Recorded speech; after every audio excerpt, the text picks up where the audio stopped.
শহীদ পরিবারদেরকে ওনারা প্রাথমিকভাবে 5 লাখ আর আহতদের প্রাথমিকভাবে 1 লাখ করে দিবেন।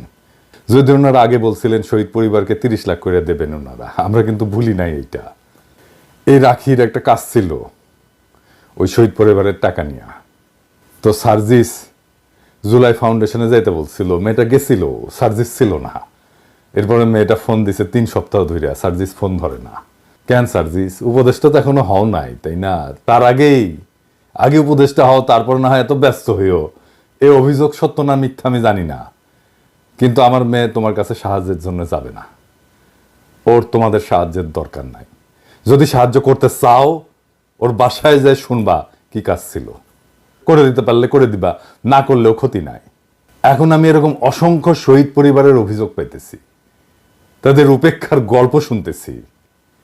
তারা কি নিদারুণ কষ্টের জীবন পার করছে,